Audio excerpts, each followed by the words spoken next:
లోబడ్డారు అని ఉంటుంది, విధేయత చూపించారని ఉంటుంది, విధేయత నేర్చుకునేనని కూడా ఉంటుంది. శ్రమల ద్వారా విధేయత నేర్చుకోబడింది అని చెప్పబడతా ఉంది. హెబ్రీ పత్రిక 5:7 వచనంలో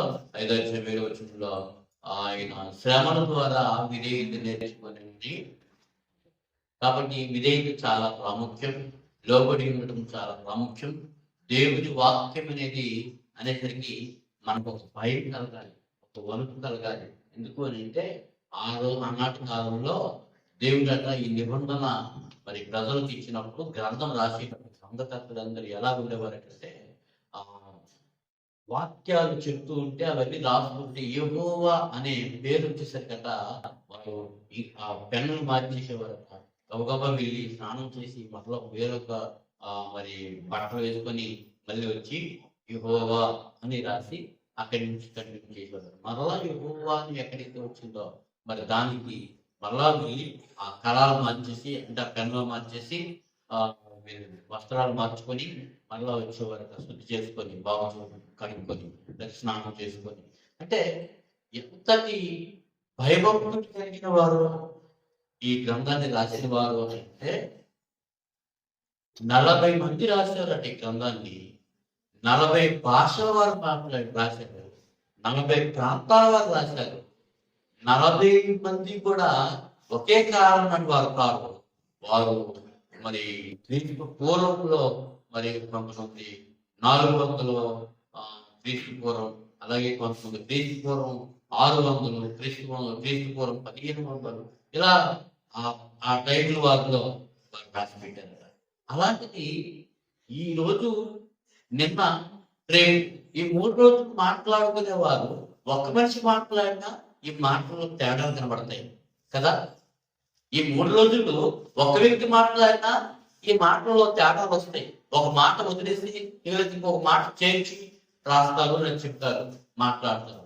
కానీ 100 సంవత్సరాలు తేడాల్లో రాసిన సమయాల్లో రాసిన ఈ బైబిల్ అంతా ఒకే దానికి వచ్చింది, ఒకే రకంగా రాయబడింది అని అంటే వారు దేవుడి ఎంత భయపడేవారో, ఎంత లోబడేవారో, ఎంత విధేయత చూపించేవారో దానిని బట్టి మనం దేవునికి స్తోత్రం కలుగుతాను. హల్లెలూయా. ఎందుకంటే దేవుడు మాట్లాడడం అంటే అందరితో మాట్లాడు, దేవుడు అందరితో మాట్లాడు. దేవునికి ఎవరు విధేయత చూపిస్తారో వారితో మాట్లాడడానికి ఇష్టపడతాడు దేవుడు, వారితో కలిసి ఉండడానికి ఇష్టపడతాడు దేవుడు, వారి వెంటనే ఉండాలని ఆశపడతా ఉంటాడు దేవుడు, వారిని ఆయనతో కూడా నడిపించుకోవాలని ఆశపడతా ఉంటాడు. దేవునికి లోబడే వారిని, దేవుని మాట మరి వినేవారిని, దేవునికి విధేయత చూపించే వారిని మాత్రమే ఆయన మరి ఇష్టపడతాడని దేవునికి వారు. అందుకని యెషయా గ్రంథము 66వ అధ్యాయం, యెషయా గ్రంథము 66వ అధ్యాయం 2వ వచనం, ఎవడు ధీరుడై హృదయం గలవాడే నా మాట విని వణుకుచుండును వానిని నేను దృష్టించుచున్నాను. దేవునికి స్తోత్రం కలుగుతాను. హల్లెలూయా. ఎవడు ధీరుడై నలిగిన హృదయం గలవాడే నా మాట విని వణుకుచుండునో వానినే నేను దృష్టించుచున్నాను. దేవునికి స్తోత్రం కలుగుతాను. దేవుడు ఎవరిని దృష్టించడానికి ఇష్టపడతా ఉన్నాడంటే దేవుడి వాక్యం వినేటప్పుడు వణకాలి, దేవుడి వాక్యం వినేటప్పుడు భయపడాలి, దేవుడి వాక్యం వినేటప్పుడు మరి ఆ వ్యక్తికి ఒక కలవరం రావాలి. యో నేను ఇలా ఉన్నానా, లేకపోతే దేవుడు ఇలా నాతో మాట్లాడుతున్నాడా. మనకి ఎలా ఉందో నేను చెప్పనా, దేవుడు మాట్లాడలేదు, అబ్దుల్ బాస్ గారు మాట్లాడుతున్నాడు. దేవుడు మాట్లాడలేదు, మనిషి మాట్లాడుతూ ఉన్నాడు. దేవుడు మాట్లాడలేదు, ఏదో రాయబడిన పుస్తకం అందులో ఉన్నాయి అక్షరాలు అని మనం నిర్లక్ష్యంగా ఉంటాం. దేవుని మాటను పట్టించుకో, దేవునికి భయపడాలి. దేవునికి స్తోత్రం కలుగుతారు. హల్లెలూయా. భయపడను. నా మాట విని ఎవడు వణుకుచుండును వారినే దృష్టించుతున్నాను. దేవుని మాట విని మరి వనకాలి, గజ వనకాలి. దేవుని మాట అంటే ఎదురు చూడాలి. దేవుడు ఒక పక్క మాట్లాడుతుంటే, లేకపోతే ఒక పక్క వాక్యం మాట్లాడుతూ ఉంటే మనం దిక్కులు చూసే పరిస్థితి. పక్క వారి చొక్కాలు చీర పట్టుకుని ఇదంతా ఏంటి, ఇది ఎలా కొన్నావు, ఎక్కడ కొన్నావు అని అడిగే పరిస్థితి. అంటే వాక్యం నువ్వు వణుకుతున్నావా, వాక్యం నీకు భయపడుతున్నావా లేదనే కదా. ఈ మధ్యాహ్న సమయంలో మీ అందరికీ నేను చెప్పడం ఏంటంటే, దేవుని వాక్యం అనేదానికి శ్రద్ధ కలిగించుకుంటాను. దేవుని వాక్యమునకు లోబడాలి, భయపడాలి, వనకాలి. వనకడపడం అంటే ఇలా చలేసిన వాళ్ళ వణికిపోవడం కాదు, దాని గురించి కాదు దేవుడి మాట చెప్తుంది. వనకడము అని అంటే ఈ మాట చెప్పిన వెంటనే దాన్ని నేను శిరసా వహించాలి, పాటించాలి. అవును, ఈ మాట నా కొరకే, ఈ మాట నాకే, ఈ మాట నా బ్రతుకులోనికే, నా జీవితానికే, నేను క్షేమం పొందుటికే నేను తీసుకోవాలి అని చెప్పేసి ఇక్కడ దాన్ని తీసుకొని పశ్చాత్తాపంతో ప్రభు సన్నిధిలో ఒప్పుకొని పశ్చాత్తాపడి ప్రార్థన చేసుకుని ఇంటికి వెళ్ళిన తర్వాత కూడా ఈ మాటను మర్చిపోకుండా పదే పదే నమరు వేసుకోవడమే దేవునికి భయపడు, దేవునికి లోబడు, దేవునికి మొదలడు. స్తోత్రం. హల్లెలూయా. భయపడడం అంటే అది మరి ఇంకేం కాదు. నీకు ఏదైనా ఒక భయంకరమైన ఒక మాట వినబడవచ్చు, వార్త వినబడవచ్చు. అప్పుడు ఏం చేస్తావు అంటే, ఇంటికి వెళ్ళిన తర్వాత దాన్ని మర్చిపోతావా? మర్చిపో. ఎందుకు మర్చిపోవు అని అంటే, అది భయంకరమైన మాట, భయంకరమైన వార్త, అది ప్రమాదకరమైన వార్త. ఇంటికి వెళ్ళిన తర్వాత కూడా పదే సార్లు మరి తలపోసుకుంటుంటాం, పక్కలతో పంచుకుంటుంటాం. నేను పడుకునేటప్పుడు కూడా నిద్ర పట్టతో ఆ మాట గుర్తొస్తూ ఉంటుంది. లోక సంబంధమైనవి, శరీర సంబంధమైనవి ఇవేవైతే భయపడి మనం వాటిని మనసులో ఉంచుకుని పదే పదే తలపోసుకుంటుంటాం. నిద్రపోకుండా కూడా వాటితోనే ఉండిపోతూ ఉంటాం. కానీ దేవుని మాట సజీవమైంది, బలం కలది. ఎలాంటి గొప్ప కార్యాలను ఈ మాట చేయగలదు. దేవునికి స్తోత్రం. చెప్తుంటాడు, ఆయన మాటతోనే ఆకాశం కలుగు చేశాడు, ఆయన మాటతోనే భూమిని కలుగు చేశాడు, అందుకు సముద్రాలు కలుగు చేశాడు, సకల జీవాలను కలుగుగాక అని చెప్పేసి దేవుడు చెప్పాడంట. మాటతోనే కలిగేది. కానీ మనిషిని మాత్రమే తన చేతితో చేశాడు. హల్లెలూయా. ఎందుకో తెలుసా? అవన్నీ అంటే కలిగాయి. అందుకే దేవునికి భయపడుతుంది. అవన్నీ కూడా చేతితో చేసే మనిషిని దేవుడు ఏం చేశాడు? తన స్వరూపము, తన పోలిక చొప్పున చేశాడు. అందుకే మానవుడు కూడా దేవుడు మన పోలికే కదా, మన స్వరూపమే కదా, మనలాంటిదే కదా అని మానవుడు నిర్లక్ష్యంగా కొనసాగుతా ఉన్నాడు. నిర్లక్ష్యంగా కొనసాగుతాడు. దేవునికి భయపడేవారు ఎవరు లేరు, దేవునికి లోబడేవారు ఎవరు లేరు. దేవుని మాటతో కలుగు చేసినవన్నీ కూడా దేవుని మాటకి విలువిస్తున్నాయి, భయపడుతున్నాయి. క్రమేపణ సూర్యుడు ఉదయం 6 గంటలకి ఉదయించాలి అని అంటే ఉదయం 6 గంటలకి ఉదయిస్తూ ఉన్నాడు. 6 గంటలకు సాయంకాలం 6 గంటలకే అస్తమించాలి అంటే 6 గంటలకే, లేదా 6 గంటలకి అస్తమించాలి అంటే 6 గంటలకే అస్తమిస్తూ ఉన్నాడు. 8కో 9కో అస్తమించలేదు, 4 గంటలకో 3 గంటలకో అస్తమించలేదు.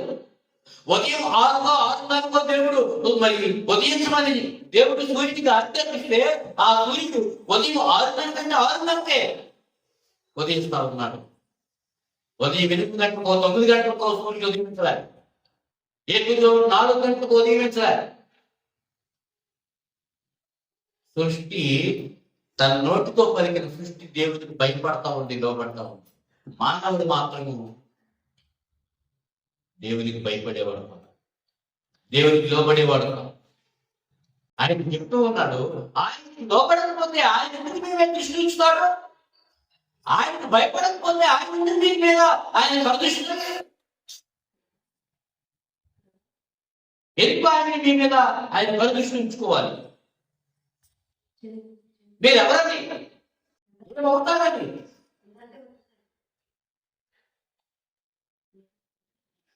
ఈ మధ్యాహ్న సమయంలో ప్రభువాక్యం సంధిస్తుంది ఏమంటే, ఎవరు దేవుడే నడిచిన హృదయం గలవాడే నా మాట విని వరుచుంటునో. ఎవడు దిగుడే దేవుడు దేనంతో కలిగి ఈ మాట ఏదో నోటితో కాదు, ఏ ఎక్స్ప్రెషన్ చేయడం కాదు, హృదయములో నైవేద్య హృదయం కలిగి దేవునికి లోపడాలి. నమ్ముతున్న వాట నమ్ముతున్నానండి, ఎవరు మీ దేవుడు? యేసు దేవుడు అండి. కానీ ఆయన స్వరూపము ఆయన పోలిక నీకు ఇస్తే నువ్వు సాతాను స్వరూపము సాతాను పోలిక ధరించుకొని దేవునికి భయపడకుండా, దేవునికి లోబడకుండా, తిరస్కారం కలిగి నీ పనుల్లోనే, నీ వ్యసనంలోనే, నీ జీవితంలోనే కొనసాగిపోతున్నావు. దేవునికి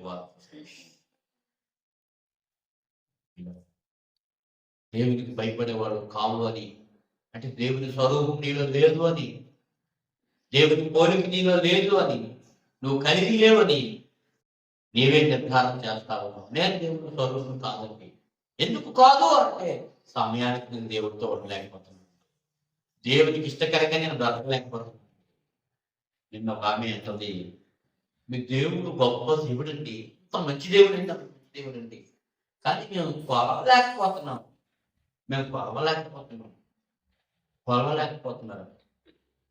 ఎందుకు కొలవలేకపోతున్నారు అని అంటే ఆయన స్వరూపం మీరు తీసుకోలేకపోతున్నారు, ఆయన పోలిక మీరు తీసుకోలేకపోతున్నారు. అది మీరు ఉంటే మీ కోరికలకు, మీ సరదాలకి, మీ సందడికి, మీ ఆనందాలకి, మీ వాంఛలకు అంటే అయిపోతుంది ఆ స్వరూపము, ఆ యొక్క పోలిక. అందుకే సాతాను స్వరూపము, సాతాను పోలిక తీసుకుంటే మీరు దేవునికి లోబడక్కర్లేదని తెలుసు, మీరు దేవునికి భయపడక్కర్లేదని తెలుసు, విధేయత చూపించక్కర్లేదని తెలుసు, మీ కోరికలు తీర్చుకోవచ్చు, మీ ఆలోచన నెరవేర్చుకోవచ్చు, మీ ఉద్దేశాలన్నీ జరిగించుకోవచ్చు. ఎందుకు అని అంటే మీలో ఉండేది దేవుని యొక్క స్వరూపమా, సాతాను స్వరూపం? దేవుని పోలిక, సాతాను పోలిక, ఏ పోలిక?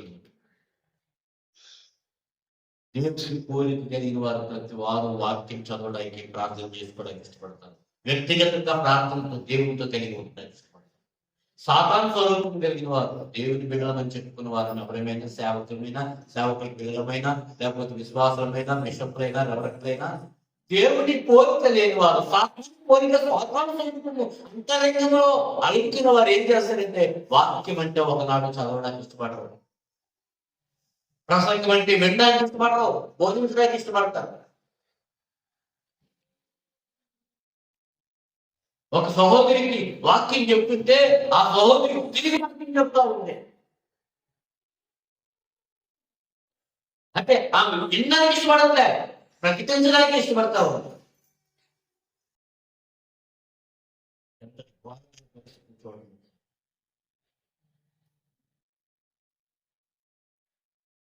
ఎవడు దేవుడే నలిగిన హృదయం గలవాడే దేవుని వాక్యము, దేవుని మాట విని వణుకుచుండునో వాని నేను దేవుడు దృష్టించుచున్నాడని దేవుని వాక్యం. ఈ మధ్యాహ్న సమయంలో మనం చూసుకుంటే సృష్టి యావత్తు దేవునికి లోపడతాం, దేవునికి భయపడతాం. ఆ క్రమం అనేది నడుస్తాయి. కానీ ఈరోజు ఆయన పోలిక, ఆయన స్వరూపంలో తన స్వహస్తాలతో చేసిన మనవడు మనం దేవుని మాటకు లోబడలేకపోతున్నాం, దేవుని మాటకు భయపడలేకపోతున్నాం, దేవుని మాట మనసులో పరిస్థితి.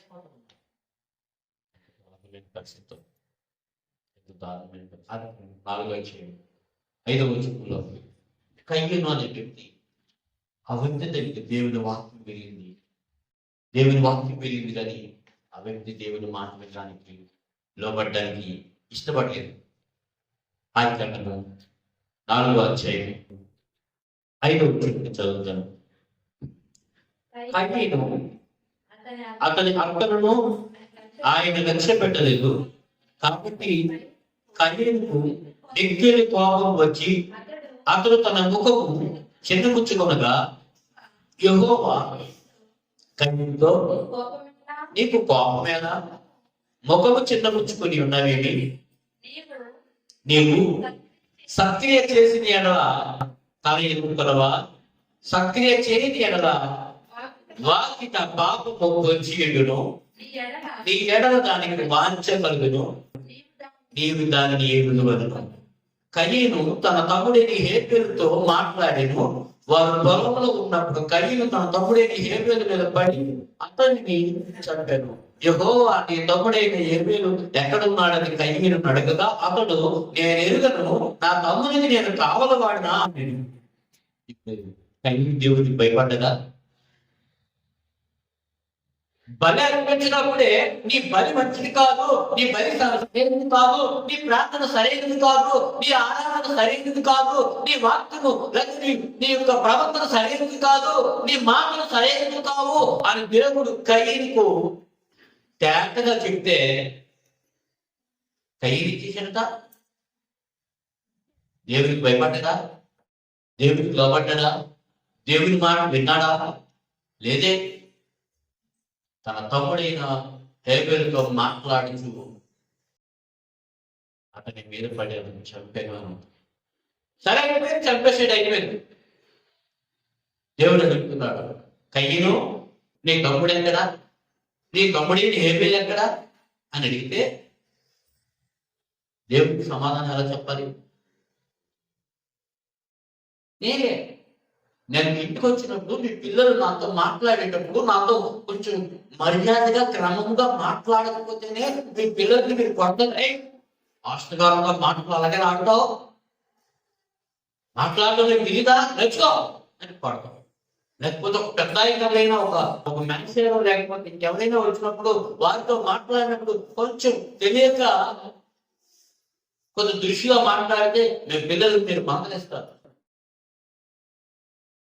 పైన దేవుడితో మాట్లాడే మాట చూడండి ఎలా ఉన్నాయో చూడండి. నా తమ్ముడికి నేను కావలవాడినా? నాకు తెలియదు మా తమ్ముడు ఎక్కడ ఉన్నాడు అంట. నాకు తెలియదు నా తమ్ముడు ఎక్కడ ఉన్నాడు.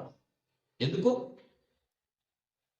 నీ హృదయంలో పాపము వచ్చి, నీ వాకిట పాపం పొందుతున్నాడు.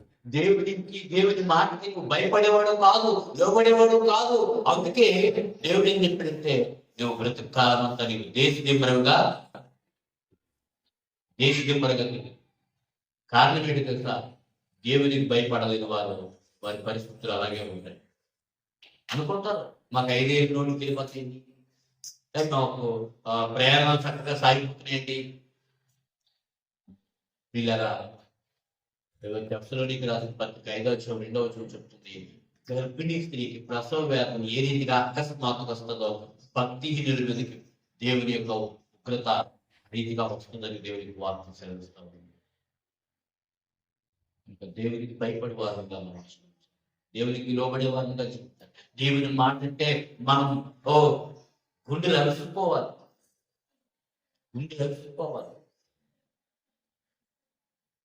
కయ్యేను భయపడలేదు, కయ్యేను లోబడలేదు.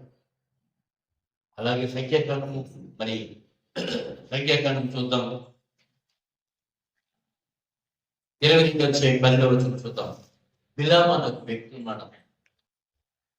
బిలాము దేవుని ప్రవక్త అయితే బాలాకు అనే ఒక అన్యుడు రాజు, బాలాకు అనే ఒక అన్యుడైన రాజు బిలాముకు ధనమిచ్చి దేవుడికి విరోధంగాను దేవుడి పిల్లలకు విరోధంగాను శపించమని పంపిస్తే దేవుడు అంటాడు, ఇదిగో వారి నీ దగ్గరికి ఎందుకు వచ్చారు అంటే, వారి ఇలా పలానా పని మీద వచ్చారు అంటే వారిని పంపించి వారితో నువ్వు వెళ్ళొద్దు, వారికి అనుకూలంగా నువ్వు ప్రకటించొద్దు అని చెప్పినప్పుడు బిలాము మాట వినకపోతే నోరు లేని గాడి దేవుడు మాటిచ్చి బిలాము గురించి చెప్పాడు. అప్పుడు అంటాడు, ప్రభా నీతి మంత్రులు వెళ్ళిపోయే కావాలన్నావు, తీసుకెళ్ళి బాగున్నావు. భక్తిహీనులు వెళ్ళే మార్గం లేకపోతే ప్రభా అంటే భక్తిహీనులు చచ్చిపోయినట్టు మనం చచ్చిపోవద్దు ప్రభా. చెడిపోయి ఇంకా భక్తిహీనులు వెళ్తే కలదా? భక్తిహీనుడు చచ్చిపోయినట్టు చావద్దా? దేవుడు మాట చెప్పాడు, వద్దు వెళ్ళొద్దు, వారి యొక్క ఆ రాజు సైనికులతో వెళ్ళొద్దు, వాళ్ళ భక్తులతో వెళ్ళొద్దు, వారి బంధువులతో వెళ్ళొద్దు, దేవునికి దేవుని ప్రజలకు విరోధంగా ప్రవర్తించొద్దు, ఆలోచించని దేవుడు చెప్తే బిలాము వినలేదు సరికదా, దేవుని శపించడానికి బయలుదేరాడు. దేవుని అయితే ఆశీర్వాదాలే ప్రకటిస్తే ఇక బిలాముకి ఆ బాలాకులానికి ఇతడు సలహా ఇస్తున్నాడు. మా దేవుణ్ణి మీరు ఎవరు అలా ఊహించలేదు కానీ, మా దేవుణ్ణి అలా పడగొట్టలేదు కానీ, మా దేవుని ప్రజల్ని మీరు కొట్టలేదు కానీ, నా దేవుని ప్రజలు పాపము చేసినట్టుగా వారిని ప్రేరేపిస్తే, వారిని కుదిరితే అప్పుడు దేవుడే మా ప్రజలకు విరోధంగా మారిపోతాడు. అప్పుడు మా దేవుడే వారికి మీకు మన చేతికి మసి అంటచ్చు. మనం దేవుని బిడ్డలే ఎలాంటి సలహాలు ఇస్తున్నారో చూడండి సార్. అందుకని ఆ బాలకు ఉన్న వేషుడిని, అందమైన వారిని అమ్మాయిని పంపించి విగ్రహారాధనకి అర్పించిన ఆహారం తీసుకొచ్చి దేవుని ప్రజలతో సాంగత్యం చేయించినప్పుడు వేల మంది చనిపోతారు, వేల మంది చనిపోతారు. దేవునికి బాధ వచ్చి బుద్ధి చెప్తాడు దేవుడు. గాడిదని మాటించి గాడిద అంటారు, గాడిద అంటే అలాంటి గాడిద చేత ఒక ప్రవక్తకి, ఒక దేవుడి సేవకుడికి బుద్ధి చెప్పించాడు దేవుడు. లోబడకపోతే ఎవరైనా పర్వాలేదు, దేవుడు గాడిద చేత బుద్ధి చెప్పి. నిన్న మనం మాట్లాడుకుంటాం, ఎవరో ఇలా మీ దేవుడికి ఏంటండి, మీరు ఎంత ఇలా ఉంటారు ఏంటండి, ఇలా ఎందుకండి అని అంటే, అదేంటి అన్నీ చెప్పారండి, నేను అప్పుడు నాకు మనసు విశ్వాసం చెప్పిందండి. అవును, అన్యుల చేత కూడా బుద్ధి చెప్తాడు. మనం దేవుడి మాట చెప్పిపోతాం, అన్ని జనుల చేత కూడా దేవుడు మనకి బుద్ధి చెప్తాడు. మనం దేవుని మాట వినకపోతే, దేవునికి లోబడకపోతే, దేవునికి స్తోత్రం కలుగుతారు. హల్లెలూయా. అందుకే వాక్యం కల్పిస్తుంది. సాంఖ్యం 29 ఎన్నిసార్లు గద్దించినో లోబడని వాడు ఎన్నిసార్లు గద్దిస్తాడు. దేవుడు అంటాడు, ఒక్క మారే పలుకు, 2 మారులే పలుకు, ఇంకా అంతకన్నా పలకం, ఇంకా విడిచిపెట్టాడు దేవుడు. దేవుడు చెప్తాడట, 1 మారు పలుకుతాడట, 2 మార్లు పలుకుతాడట, ఇంకా అంతకన్నా ఇంకెక్కువ చెప్పడు. ఎందుకంటే మనం ఎవరివి? దేవుని స్వరూపం, దేవుని పోలికలు కలిగేవారు. పశువుల్లో ఆత్మ లేదు, జంతువుల్లో ఆత్మ లేదు, లేకపోతే ఇక్కడ సకల సృష్టిలో ఏ ఒక్క దానికి కూడా ఆత్మ లేదు. కానీ దేవుడు నీకు నాకు ఆత్మనిచ్చాడు, వివేచన ఇచ్చాడు, జ్ఞానం ఇచ్చాడు, మార్పు చెందడానికి, సరి చేసుకోవడానికి. అయ్యా నేను మాట్లాడలేకపోతున్నాం, అయ్యా నేను వాటి వెళ్ళకుండా ఉండలేకపోతున్నాము, అలా నేను మర్చిపోలేకపోతున్నాం. ఎందుకు మర్చిపోయాను? దేవుడు ప్రభు అని పడిన శ్రమలు నువ్వు జ్ఞాపకం చేసుకుంటే, వాటిని నువ్వు అర్థం చేసుకోగలిగితే, నీ క్రియలో నీ ఆలోచన ఎందుకు మర్చిపోలేవు, ఎందుకు విడిచిపెట్టుకోలేవు, ఎందుకు విడిచిపెట్టుకోలేవు? దేవుడి కన్నా నేను ఎక్కువ చేసుకోలేవు. ఎందుకంటే దేవుడి యొక్క ప్రేమ ఎంతో, దేవుడు నీ కొరకు నా కొరకు ప్రేమ చూపించేవాడు. ఎలా ప్రేమ చూపించాడంటే, ఆయన కుమారుడినే మనందరి పాప పరిహారం నిమిత్తమే బలియాగంగా ఇచ్చాడు. ఆ ప్రేమ మనం అర్థం చేసుకోగలిగితే ఆయన కొరకు ఏదైనా వదిలేదు. ఆయన మాట అర్థం చేసుకోక, ఆయన ప్రేమ అర్థం చేసుకోక, ఆయన మన ఎడల చేసిన త్యాగము మనకు గ్రహింపలేక, మనకి వీరికన్నా ఈ ప్రేమ కన్నా అవి ఎక్కువైపోతుంది. లోకంలో ఉన్నవన్నీ ఎక్కువైపోతుంది, లోకాలే ఎక్కువైపోతున్నాయి, లోకంలో ఉన్న సర్గాలు సందర్లు కోరికలే ఎక్కువైపోతున్నాయి. కారణం ఏంటంటే దేవుని ప్రేమను మనం అర్థం చేసుకోలేకపోతున్నాం. దేవుని ప్రేమను మనం అర్థం చేసుకోలేకపోతున్నాం. దేవుని ప్రేమ అర్థం చేసుకో. దేవుని మాట లోపడకపోతే దేవుని నిన్ను సృష్టించాలి, నీ కుటుంబాన్ని సృష్టించాలి. అనుకుంటున్నావా? సృష్టించాడని అనుకుంటున్నావా? న్యాయగ్రంథంలో 17వ అధ్యాయంలో ఇలా ఉన్నది. మరి సంసోనట తెలివితో పాపం చేసినప్పుడు, అతనితో దేవుడు మాట్లాడినప్పుడు, ఎవరిని మన దేవుడు ఇజ్రాయేల్ ప్రజల్ని ఫిలిష్తీయుల నుంచి విడిపించాలని చెప్పినప్పుడు దేవుని మాట అతను ధిక్కరించి యుద్ధాలు చేస్తున్నాడే టైం పాస్ చేస్తున్నట్టుగా చేసుకొచ్చి ఒక తెలియని ఒక వేశ్య ఒళ్ళో పడుకుని ఫిలిష్తీయుల చేతికి అప్పగింపబడినప్పుడు దొరికినప్పుడు పలుసార్లు అంటే విరజిమ్ముకొని వెళ్ళిపోతుండేవాడు. ఆఖరికి తన రహస్యము నాకే చేయబడినవాడు కాబట్టి ఆ గుట్టు గురికితే బోరుగుడు చేసేసి గడ్డ గురికెత్తే అతని శక్తి పోద్ది, అభిషేకం పోద్దని సత్యం చెప్పేశాడు. అతను ప్రాణ రహస్యం చెప్పేశాడు. ఫిలిష్తీయులు పట్టుకున్నారు, గడ్డ గురి తీసేశారు, గుండి తీసేశారు, అంతా అయిపోయింది. అతనికి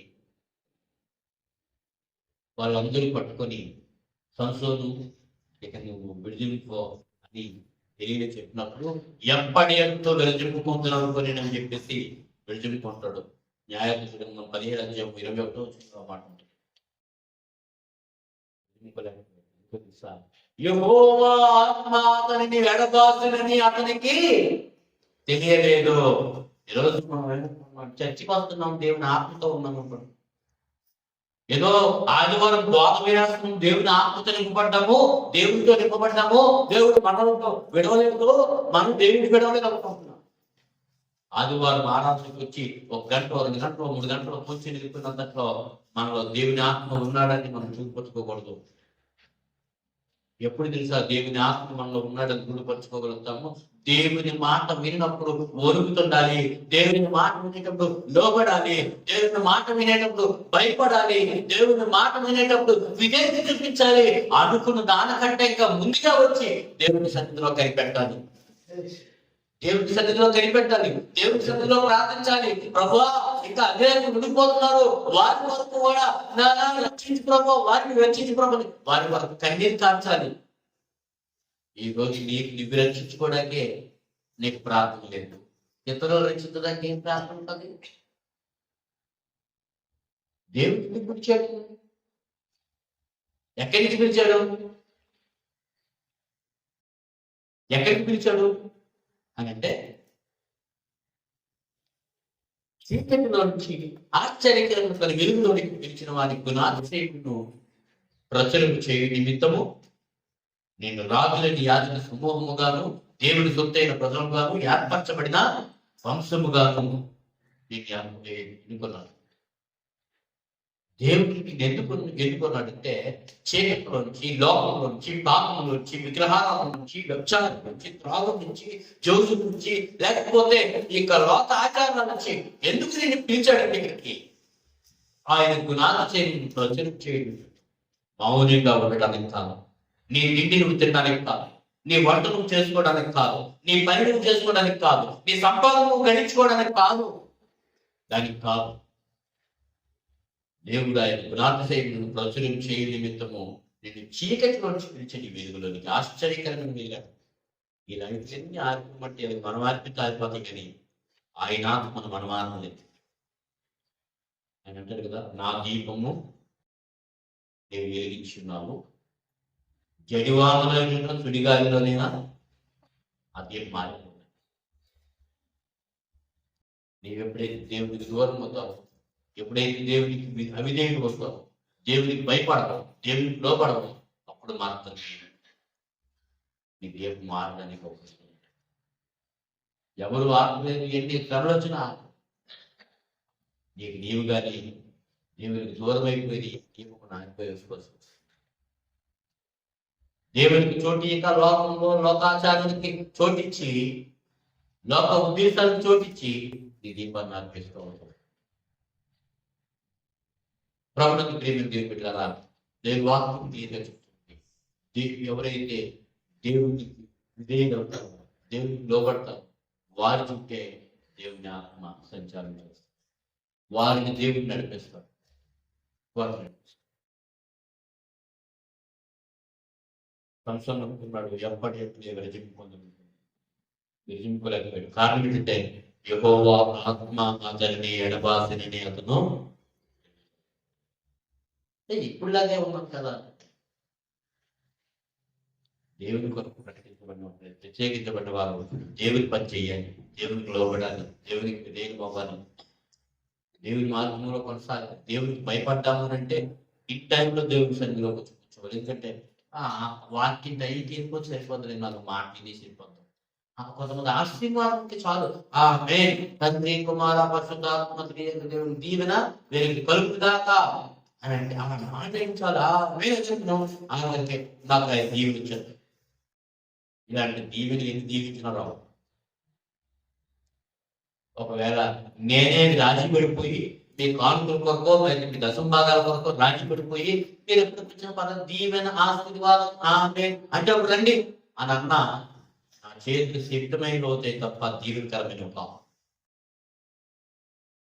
ఒకవేళ దేవుడికి లోబడిన వారైతే, దేవుడికి భయపడిన వారైతే, దేవుడికి విధేయైన వారైతే, నేను ఎన్ని చెప్పించకపోయినా ఎన్ని దీవించకపోయినా దీవెని మీ మీదకి నిత్యము మెంటిగా వస్తుంది. కారణం ఏంటి సార్? ఆస్తిగా దీవిస్తే దీవెన వస్తుందని ఎక్కడా లేదు.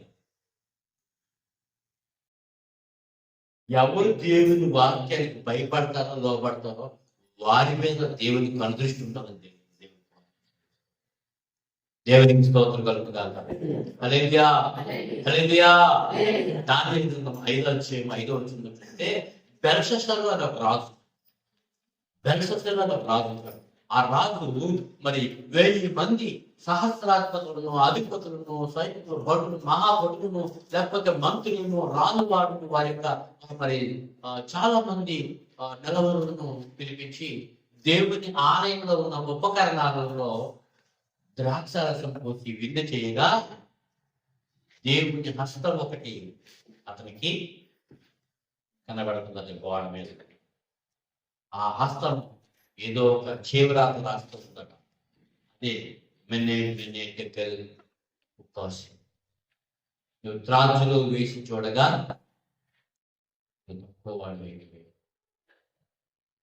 దేవుడి వాక్యం చదివిస్తుంది. బెల్షస్సరుతో దేవుడు మాట్లాడు. అతనికి భయం పుట్టిందట. కిందకి చేస్తారన్నమాట. ఆ తర్వాత ఎవరెవరితో పిలుస్తుంది ఏంటి పరిస్థితి అని ఎవరు చెప్పలేకపోతే భక్తుడేవి దానియేలు వెళ్ళి అతను తెలిసి వివరించినప్పుడు అతను భయపడ్డాడు.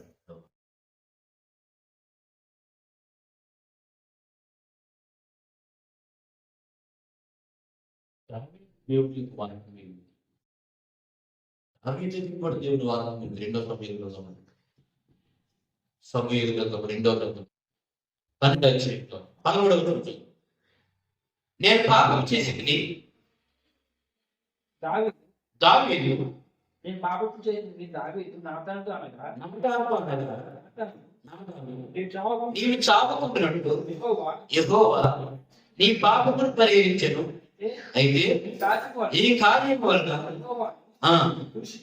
యెహోవాను దూషించుటకు ఆయన శత్రువులకు నీవు గొప్ప హేతువు కలుగు చేసిన కనుక నీకు పుట్టిన బిడ్డ నిశ్చయముగా దేవునికి స్తోత్రం కలుగుతారు. చూడండి, కయ్యని దగ్గర దేవుని వాదం మీకు ఎవరు పాపం చేయలేదు? అందరూ పాపం చేసిన వాళ్ళు కదా. మీరు ఎవరైనా పాపం చేయలేదు ఉన్నారా? నాకే పాపం లేదండి అన్నవారు ఎవరు ఉన్నారా? నాకే దోషం లేదండి ఉన్నారా? నా వల్లే పొరపాటు లేదండి, నేను భక్తి పరుడండి, భక్తి పరురాలండి, నేను నీతిమంతుడండి, నీతిమంతురాలండి, ఎవరైనా ఉన్నారా చెప్తున్నారు? నాలో పాపం లేదు వారు తప్పొత్తికి అవుతారని దేవుడు చదువుతుంది. అయితే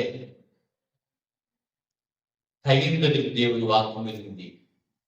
కయ్యను లోపడలేదు. బిలాము దగ్గరికి దేవుని వాక్యం వెళ్ళింది. బిలాము కూడా భయపడలేదు, లోపడలేదు.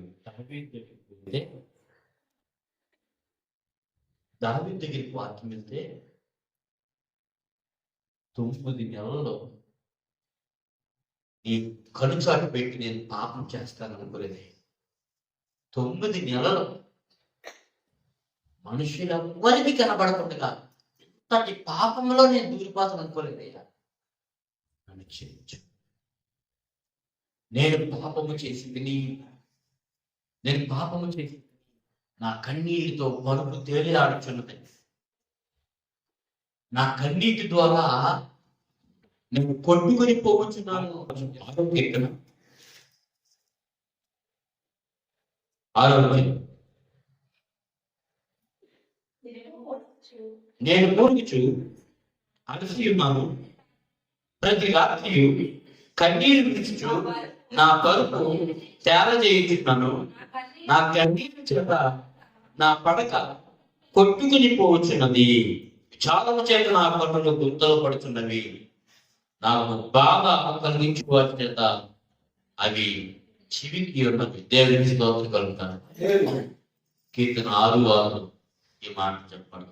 దాని పనులంతా రాజ్యమేవాడు, 10 మందిలో హ్యాపీగా నవ్వుకుని ఉండేవాడు. కానీ రాత్రి అయ్యేసరికి రాజ్య పరిపాలన ఉండదు కదా. ఇక ఆయన సింహాసనం విడిచి ఆ గెస్ట్ హౌస్కి వెళ్ళిపోయి కన్నీరు కారు ఏడుస్తూ ఈ రహస్యం ఎవరికి తెలియదు. దావీదు ఎందుకు ఏడుస్తున్నాడో తెలియదు. దావీదు ఎందుకు బాధపడుతున్నాడో తెలియదు. ఎందుకు కన్నీరు కారుతున్నాడో తెలియదు. ఎందుకు నిద్రపోవట్లేదో తెలియదు. దావీదు దగ్గర ప్రార్థన చేస్తున్నట్టు భక్తి పని అనుకున్నాడు. కానీ దావీదు అన్నాడు, నేను పాపం చేశాను. దేవుని వాక్యం కన్నీరు దగ్గర దేవుని వాక్యం వచ్చింది. విరామ దగ్గరికి దేవుని వాక్యం వచ్చింది. బెల్షస్సర్ రాజు దగ్గరికి దేవుని వాక్యం వచ్చింది. అందరికన్నా ప్రత్యేకంగా దావీదు దగ్గరికి దేవుని వాక్యం వచ్చింది. కానీ దావీదు అంటున్నాడు, నేను పాపం చేసింది.